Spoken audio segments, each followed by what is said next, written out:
sa wika ng katotohanan. Naghahatid ng balitang serbisyong pangmasa at pagbabago. Ito ang radyo natin 102.9.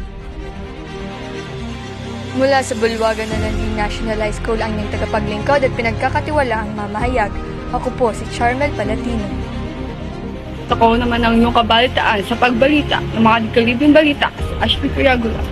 K-12 curriculum babaguhin, inihayag ni Vice President Deputy Secretary Sara Duterte ang isa sa mga plano ng pag-oras noong 2023. Bagong kalihim ng Department of Agriculture na si Francisco Chu Laurel, sumabak na sa kanyang unang araw sa kagawaran.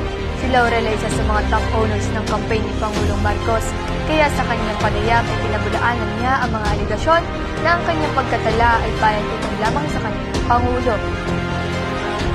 Para sa unang balita, hinihimok ni Pangulong Marcos Jr. ang mga opisyal na kakasuwa sa kampanya ng President na ripasurin ang deployment ng mga to para sa ibayong matutunan ng hamon na kinakaharap ng bansa.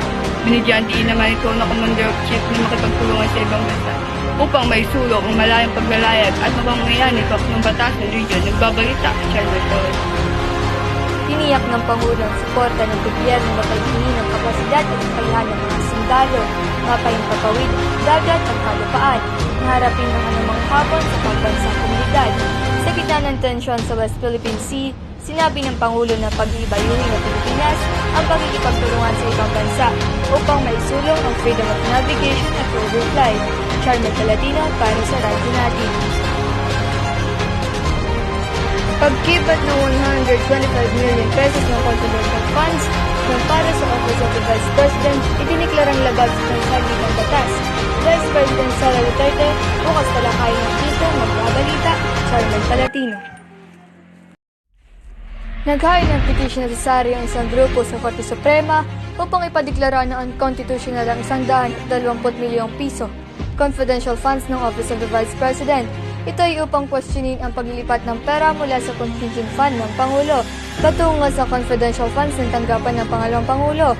Naunang sinabi ng Office of the Executive Secretary na saklaw ito ng Special Provision No. 1 ng 2022 Contingent Fund.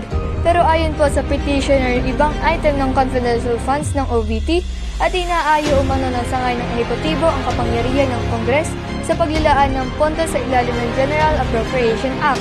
Bukas naman si Vice President Sara Duterte na matalakay ng Korte Suprema ang legalidad ng nasabing issue. Balik sa iyo, partner. At ito ang aming balita ngayong araw. Muli ako si Ashby Triangula at ang aking partner si Charmel Palatino na buong puso nagpapasalamat sa inyong pakikinig. Tang araw hanggang sa muli.